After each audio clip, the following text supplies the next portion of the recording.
Jonathan, Jared, and Jamie Bacon came from the world of privilege and opportunity, yet they couldn't resist the allure of a life of crime. The three brothers quickly rose through the ranks of the BC underworld, and at one point were the most dominant force in the Vancouver drug scene. But competition over territory would eventually escalate into armed conflict in what would turn into one of Canada's deadliest gang wars.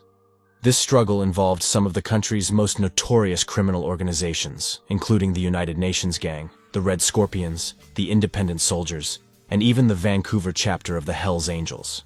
But during the fighting, the Bacons would orchestrate an appalling massacre that would bring about their shocking downfall, at least for the time being. The story of the Bacon brothers begins in Abbotsford, British Columbia, where Father David worked as a high school teacher for kids with special needs while Mother Susan was a property manager for a credit union. The family was comfortably upper middle class and had 3 children: Jonathan, born 1981, Jared, born 1983, and Jamie, born 1985. Jonathan attended W.J. Mowat Secondary School, while Jared and Jamie went to Yale Secondary. All 3 brothers excelled in sports, with Jamie even winning a provincial gold medal in a wrestling competition. Jonathan was suspected by many of his peers of being a drug dealer in school, as he was known to flash big wads of cash like it meant nothing, and to drive to school in luxury cars. Many of his friends outside of school also wore expensive jewelry and watches. But what many of his classmates found most peculiar was that all of them had tattoos with Chinese characters. This is because they were members of the United Nations Gang. Founded by Clayton Roosh in 1997, the UN Gang is one of the largest in Canada, and operated an incredibly lucrative business where they'd smuggle marijuana into the United States in return for cocaine, which they would then sell in the Vancouver area. The UN Gang earned its name due to its ethnically diverse membership, but all members were required to get honor, loyalty, respect in Chinese characters tattooed on themselves.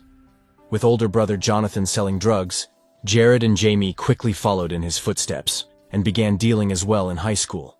Journalist Jerry Langton would later write in his book, The Notorious Bacon Brothers, quote, "They didn't come from poverty or an abusive or broken home.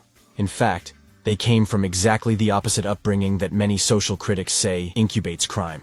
The Bacon brothers lived in middle-class affluence in a nice house with their supportive parents. They went to good schools at which they excelled athletically and were popular socially. They were just some guys who thought they could get rich selling drugs. The RCMP believed that all 3 brothers initially worked with the UN Gang and would eventually become some of its most successful dealers. Despite increasing police attention towards them, the brothers lived lavishly and were always seen around town driving high-end cars with beautiful women. In the year 2000, Jonathan was arrested for drug possession and was arrested again the following year for possession of stolen goods. That same year, 15-year-old Jamie was arrested for assault, the details of which are sealed due to a court order. In 2001, the brothers' parents purchased a massive house with 7 bedrooms, fueling much speculation in the area as to how they could afford such a home with their working-class salaries. The whole family moved into the new house, and the brothers quickly made their presence in the neighborhood known, regularly hosting loud parties that would continue all throughout the night, and parking their luxury cars wherever they pleased. A neighbor, who asked to only be identified as Nelson, was interviewed by Jerry Langton, and gave his opinions on all 3 brothers, saying that they made everyone in the neighborhood nervous, but that Jonathan was the most sensible brother. While Jared tried to look like a gangster in dark suits and expensive sunglasses, he looked like he had more money than taste. Jamie, meanwhile, was the size of a moose and seemed about half as smart. While the other 2 had macho swagger, Jamie looked like a psycho. At this point, the police were well aware of the brothers, but they were unable to obtain enough evidence against them. This changed when in 2004, Jared was involved in an altercation outside the Fraser Valley Inn pub. Jared had gotten into a heated argument with 2 men, which led to the 3 stepping outside to settle things. Once outside, Jared pulled out a gun and shot one of the men, with the other fleeing. Jared was arrested and charged with attempted murder, but the victim refused to cooperate with police out of fear of the brothers retaliating. Prosecutors pressed on with the case, but it was eventually thrown out by a judge due to lack of evidence. This incident only increased the police's surveillance of the brothers, particularly Jonathan, as they knew he was one of the biggest traffickers in the area. In 2005, he moved out of his parents' place and rented a house 10 minutes away. Not long after, police were called due to a home invasion elsewhere in the city.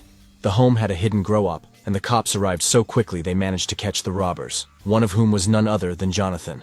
Shockingly, he was wearing a bulletproof vest that had been stolen from the RCMP. Jonathan was charged, but again the case against him fell apart after witnesses refused to testify. Undeterred, police put Jonathan under 24/7 surveillance, and a couple of weeks later, they witnessed him enter a car with Godwin Cheng, a suspected drug trafficker with the UN gang. The police arrested both men and discovered 8 ounces of marijuana and 4 packages of cocaine. Police obtained a search warrant and raided Jonathan's home, where they discovered more narcotics as well as a stockpile of illegal firearms. But most surprisingly, they found a police scanner and a complete RCMP uniform. Apparently, Jonathan had dressed up as a policeman while he and his associates robbed local dealers. He was released on bail while awaiting trial. Meanwhile, the UN gang were under increasing pressure from law enforcement. Many of its members on both sides of the border had received long prison sentences due to an intense police crackdown. Sensing an opportunity, the Red Scorpions gang then made a move and started trying to muscle in on the UN gang's cocaine market. The Bacons worked with the UN gang, but were never official members, and so the gang's current problems had the Bacons considering their options. On September 21, 2006, Jonathan was shot 5 times, including once in the head, in a drive-by shooting. As Good Samaritans came to help him, one heard him say, "I'm dead, I'm dead," over and over again while waiting for the ambulance to arrive. But shockingly, he would survive and eventually make a full recovery. But the incident caused the Bacons to look for new partners who could provide them with better security, and so they jumped ship to the Red Scorpions gang, where they quickly took over and became its principal leaders. This further inflamed tensions between the two groups, which soon exploded into an all-out war, spiraling into one of the bloodiest gang wars in Canadian history.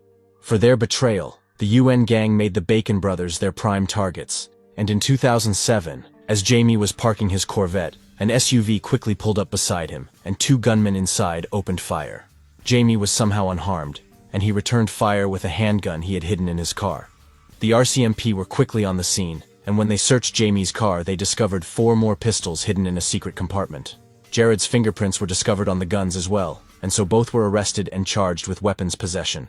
After his arrest, Jamie told one of the officers that the reason why he was unharmed in the shooting was because he always wore a level 3 bulletproof vest, an idea he got from watching TV.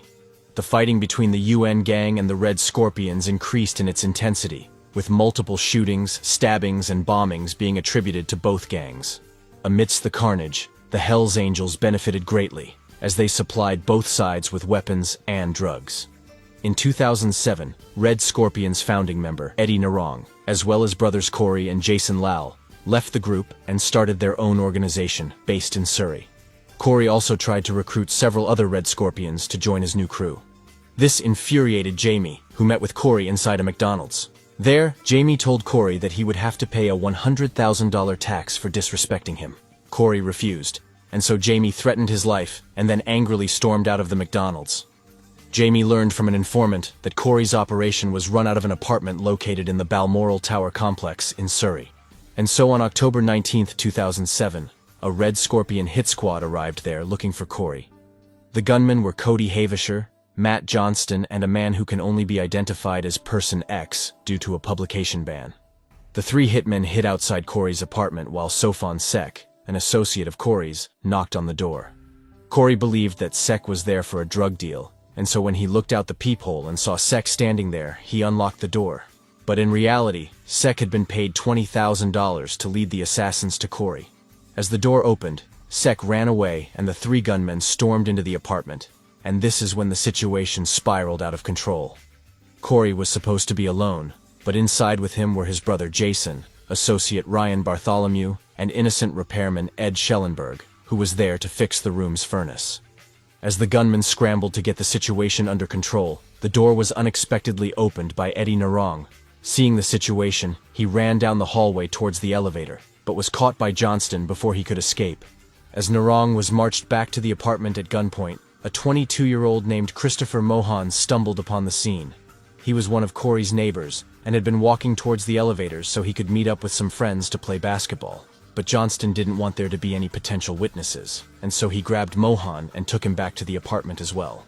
The gunmen then put hoods over the heads of all 6 men, and then made them lie on the apartment floor, face down, and with their arms above their heads. They were then all shot multiple times in the back of the head, with 19 bullets being fired overall. The killers then fled the scene. The whole incident lasted just under 20 minutes. They retreated back to Havisher's house, just a few blocks away from Balmoral, where they burned their bloody clothes and boiled the victims' cell phones.